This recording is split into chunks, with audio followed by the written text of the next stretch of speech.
जय हिंद दोस्तों, कैसे हैं आप सब। आशा है कि आप सब काफी अच्छे होंगे, स्वस्थ होंगे और अच्छे से अपनी स्टडी को कर रहे होंगे। तो बच्चों, आपका बिहार बोर्ड क्लास 10th का बोर्ड का एग्जाम सोशल साइंस का 19 फरवरी को होने जा रहा है, जिसका आज हम लोग VVI लॉन्ग क्वेश्चन को करेंगे। मतलब ऐसे क्वेश्चन को करेंगे जो आपके एग्जाम के लिए काफी ज्यादा इंपॉर्टेंट है और बहुत ज्यादा चांस है कि आपका 19 फरवरी को जो एग्जाम होगा उस एग्जाम में सीधा सीधा यहाँ से लॉन्ग क्वेश्चन देखने में बन जाए। टोटल 4 क्वेश्चन करेंगे हम लोग और एक एक क्वेश्चन को समझते हुए करेंगे। यहीं का क्वेश्चन आपको यहीं का यहीं याद हो जाएगा, ठीक है। इसीलिए आप वीडियो को कंसिस्टेंसी के साथ में पूरा जरूर देखिएगा। इसके पहले हम सोशल साइंस का पूरा सीरीज लेकर के आए थे, उसमें 2-3 वीडियो और बची हुई है, वो हम आगे करवा देंगे। आज हम लोग सोशल साइंस का लॉन्ग क्वेश्चन पे विशेष कर ध्यान देंगे, ठीक है। इसका पीडीएफ आपको पता ही है कि हमारे टेलीग्राम चैनल अनुराग मैथ्स इंस्टीट्यूट पर मिल जाता है, तो वहां से आप लोग डाउनलोड पीडीएफ कर ही लेते होंगे। तो चलिए, पहला क्वेश्चन हम लोग शुरू करते हैं। चावल की खेती के लिए उपयुक्त भौगोलिक दशाओं का वर्णन करें। क्या करना है? चावल का खेती के लिए भौगोलिक दशा का वर्णन करना है। मतलब चावल का खेती के लिए कितना तापमान चाहिए, कितना वर्षा चाहिए, मिट्टी कैसा चाहिए, किस किस स्थान पर चावल का खेती होता है, इस सब चीज हमको इस क्वेश्चन में बताना है। ठीक है जी, समझ गए इसमें क्वेश्चन में क्या लिखना है? तो चलिए। तो चावल भारत की प्रमुख खाद्यान्न फसल है। खाद्यान्न मतलब खाने वाला फसल है और पेय फसल मतलब होता है पीने वाला। तो चावल आपका खाद्यान्न फसल हो गया, चाय आपका पेय फसल हो गया, फिर उसके बाद कॉफी आपका पेय फसल हो गया, गेहूं खाद्यान्न फसल हो गया। तो खाद्यान्न फसल क्या होता है आप लोग समझ गए होंगे। जिस फसल को हम लोग खाते हैं उसको खाद्यान्न फसल बोलते हैं। इस पर भारत की अधिकांश जनसंख्या निर्भर है। चावल पे ही अधिकांश जनसंख्या निर्भर है और आपको तो पता ही होगा कि अपने देश में सबसे ज्यादा चावल और गेहूं कौन उपजाता है? पंजाब उपजाता है और हरियाणा उपजाता है ना। चलिए, पूरे भारत में विश्व का 22% चावल उत्पादन होता है। देखिए, यदि मान लिया जाए कि पूरा विश्व में, पूरा धरती पर यदि 100 किलो चावल उत्पादन होता है, तो सिर्फ अपने भारत में कितना किलो हो जाएगा? 22 किलो चावल उत्पादन हो जाएगा। यही लिखा हुआ है कि पूरे विश्व का चावल, जितना पूरे विश्व में चावल उत्पादन होता है उसका 22% चावल जो है सिर्फ अपने भारत में उत्पादन होता है। समझ गए? चावल की खेती के लिए उपयुक्त भौगोलिक दशाएं निम्नलिखित है। उपयुक्त जो भी भौगोलिक दशा चाहिए वो निम्नलिखित है। देखिए, आपको ये क्वेश्चन याद करना पड़ेगा, बहुत बार पूछा जा चुका है बाबू। क्वेश्चन जो भी क्वेश्चन कराएंगे ना, सारा का सारा इंपोर्टेंट क्वेश्चन है, ठीक है। तो देखिए, अब हम लोग देखते हैं तापमान की। चावल को उपजाने के लिए कितना तापमान चाहिए? तो चावल को बोते समय देखिए, दोनों अलग अलग चाहिए। जब हम लोग चावल लगाए उस समय तापमान कैसा होना चाहिए? 21 से 24 डिग्री सेल्सियस तापमान होना चाहिए। लेकिन पकते समय 27 से 30 डिग्री सेल्सियस, 27 से 30 डिग्री सेल्सियस तापमान की आवश्यकता होती है। क्या समझ में आया कि चावल को जब हम लोग लगा रहे हैं तो उस समय तापमान कितना होना चाहिए? उस समय वातावरण का तापमान होना चाहिए 21 से 24 डिग्री। और जब इसको पकने का जरूरी, जब ये पकता है उस समय कितना तापमान चाहिए? 27 से 30 डिग्री सेल्सियस, ठीक है। चलिए, अगला है वर्षा। अब इसमें वर्षा कितना होना चाहिए? 125 से 200 सेंटीमीटर वर्षा की आवश्यकता होती है। मतलब ठीक ठाक वर्षा इसको लग जाता है। कम वर्षा वाले क्षेत्र में भी सिंचाई से चावल की खेती हो सकती है। देखिए, चावल को क्या चाहिए? पानी ज्यादा चाहिए, तो सिंचाई, अब जहां वर्षा नहीं हो रहा है वहां सिंचाई करेंगे तो भी चावल का खेती हो जाएगा। ठीक है। तो आप लोग समझ के, तापमान कितना चाहिए जब इसको जो है बोना हो तो 21 से 24 डिग्री सेल्सियस, जब पकाना हो तो 27 से 30 डिग्री सेल्सियस तापमान चाहिए। वर्षा कितना चाहिए? 125 से 200 सेंटीमीटर का वर्षा का जरूरी है। जहां पे कम वर्षा होता है वहां पर भी सिंचाई के द्वारा जो है इसकी खेती कर ली जाती है। और अब देखिए, अब मिट्टी कैसा चाहिए? तो चावल की खेती के लिए जलोढ़ मिट्टी की आवश्यकता होती है। चावल की खेती के लिए कैसी मिट्टी चाहिए? तो जलोढ़ मिट्टी। इन सब के अलावा चावल की खेती के लिए काफी मेहनत की भी आवश्यकता होती है। भैया, मेहनत को कैसे भूल जाएंगे? मिट्टी हो गया, चावल हो गया, मिट्टी हो गया, फिर जल भी जितना चाहिए उतना मिल गया।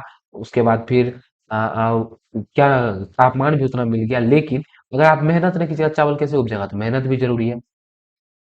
वह इसे लेकर कटाई करने तक, देखिए यह होना चाहिए बुनाई से लेकर कटाई तक सिर्फ मेहनत ही मेहनत है। चावल को उपजाने में सिर्फ मेहनत ही मेहनत है, ठीक है। चलिए, एक बार हम लोग फिर से याद करने का कोशिश करते हैं। यही का यही याद करना है। तो चावल क्या है? प्रमुख जो है खाद्यान्न फसल है। याद हो गया क्या है? खाद्यान्न फसल है।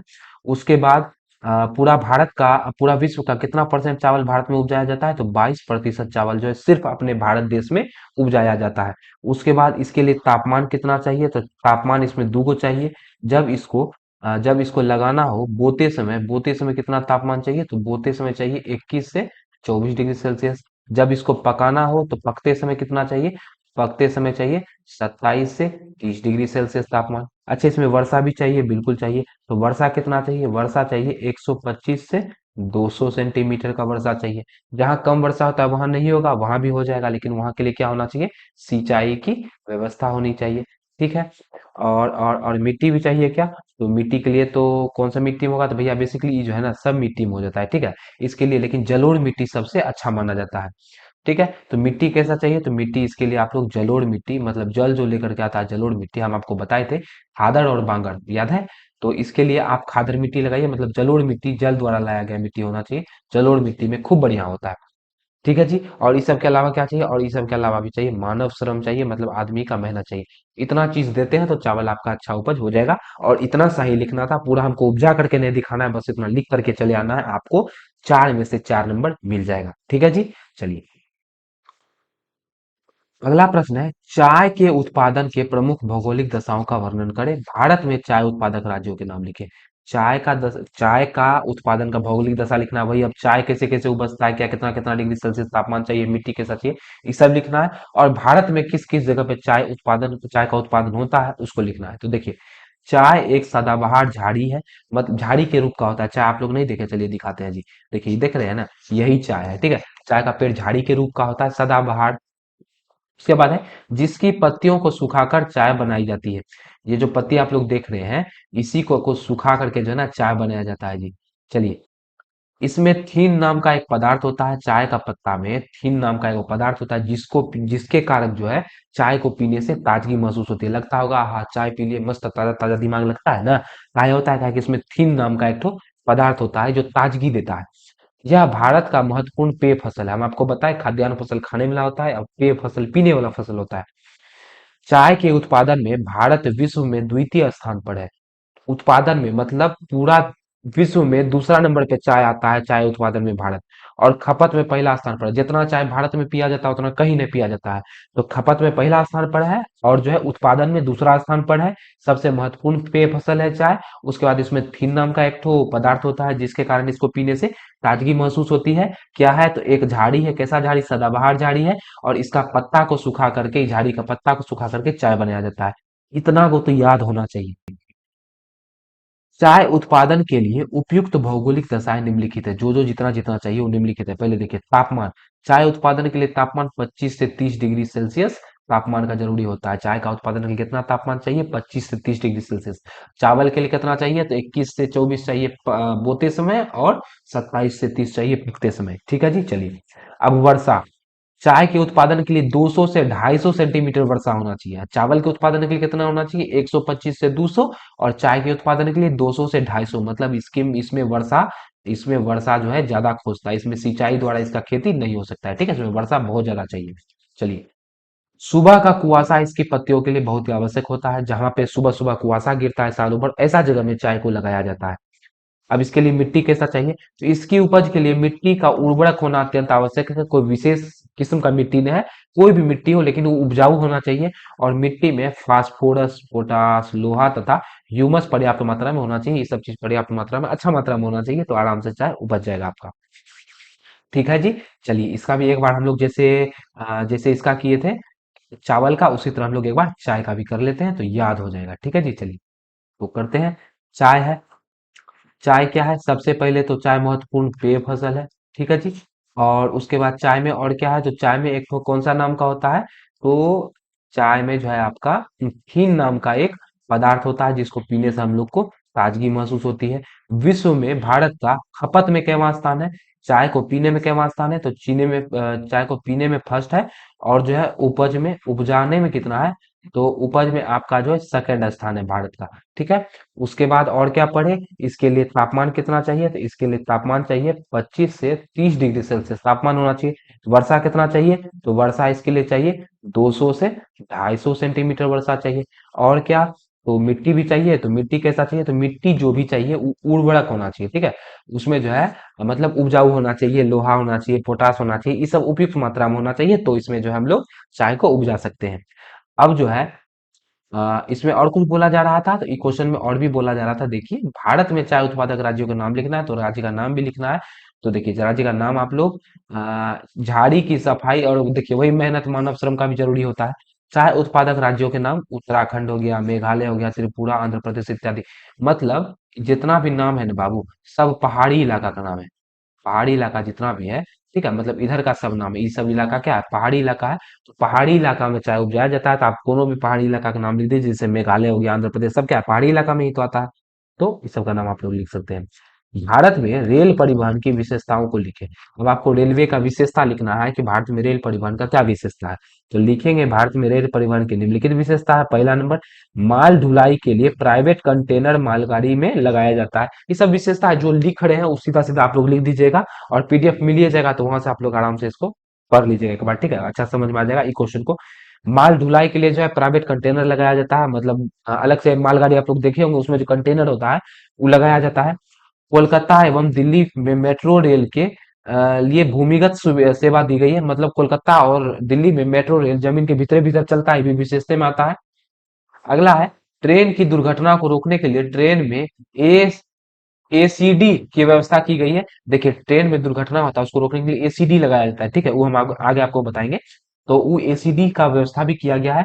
यह एशिया का सबसे बड़ा और विश्व का तीसरा सबसे बड़ा रेल प्रणाली है। अपना भारत का जो रेल प्रणाली है, एशिया का सबसे बड़ा है और विश्व का तीसरा नंबर पे आता है, ठीक है। 1 अगस्त 1947 से रेल मंत्रालय ने रेल यात्री बीमा योजना शुरू किया था, ये भी विशेषता में आता है, इतना वो लिख दीजिएगा, ठीक है।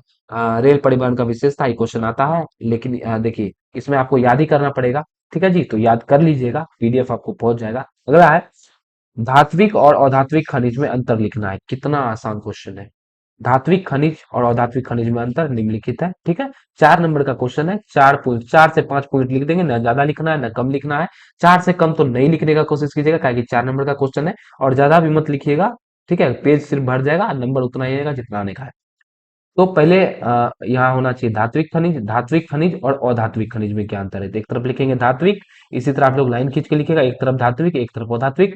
धात्विक खनिज में 1 नंबर, इसे गलाने पर धातु प्राप्त होगा, धात्विक खनिज को गलाएंगे तो धातु निकलेगा, और अधात्विक खनिज को गलाएंगे तो धातु प्राप्त नहीं होगा, इसको क्या प्राप्त होगा, अधातु प्राप्त होगा, धात्विक खनिज को गलाएंगे तो। धात्विक खनिज कठोर और चमकीला होता है, जी हाँ भैया, धात्विक खनिज जो है कठोर भी, धात्विक खनिज कठोर भी होगा और चमकीला भी होगा। अब अधातु है, अधातु चमकीला होगा नहीं होगा, कठोर होगा नहीं होगा। इसको पीट करके चादर बना सकते हैं, धात्विक खनिज को धो करके पीट करके चादर बना सकते हैं, और इसको पीट करके पीटने पर क्या हो जाएगा, ये पीटने पर चूर हो जाएगा, ठीक है। सोना, लोहा, चांदी, लौह अयस्क इत्यादि सब धात्विक खनिज का उदाहरण है। संगमरमर हो गया, कोयला हो गया, अभ्रक हो गया, आदि ये सब धात्विक खनिज का उदाहरण है। बेसिकली धात्विक खनिज और धात्विक खनिज तो नाम लगा है, आपको अंतर तो धातु और धातु में ही बताना है, ठीक है। अब देखिए धातु चमकीला होता है, बिल्कुल होता है, धात्विक कठोर भी होता है, ठीक है। धातु को पीट करके चादर बना सकते हैं, धातु का नाम लिख दिए। उसका धातु को गलाएंगे, अच्छा तो इसको गलाने पे धातु प्राप्त होता है, बस ये लाइन अलग है, बाकी सब जो है धातु का ही लिखा गया है, ठीक है जी। तो 4 क्वेश्चन हम लोग किए, आशा है जो भी क्वेश्चन किए आपको समझ में आया होगा, ठीक है। और ये सब क्वेश्चन देखिए बाबू, याद आप लोग जरूर कीजिएगा, और इस तरह से रिवाइज कीजिएगा, फटाफट एक सादा पेज निकालिएगा, फटाफट पेन से लिख दीजिएगा। बस लिख पा रहे हैं समझिए याद है, नहीं लिख पा रहे हैं तो याद नहीं है, उसको एक बार और पढ़िएगा, फिर से लिखने का कोशिश कीजिएगा। और 5 नंबर का एक क्वेश्चन को रिवाइज करने में ज्यादा से ज्यादा 1 मिनट लगना चाहिए, 1 मिनट से ज्यादा नहीं लगना चाहिए इसको रिवाइज करने में, ठीक है। और पीडीएफ तो आप तक पहुंच ही जाएगा, तो टेलीग्राम चैनल जरूर जुड़ जाइएगा, ठीक है। आशा है जो भी क्वेश्चन किए आज का आपको समझ में आया होगा, ठीक है। तो वीडियो को लाइक कर दीजिएगा, चैनल को सब्सक्राइब कर दीजिएगा, और शेयर भी कर दीजिएगा। तो मिलेंगे आपसे अगले वीडियो में, तब तक हंसते रहिए, मुस्कुराते रहिए। जय हिंद, जय भारत।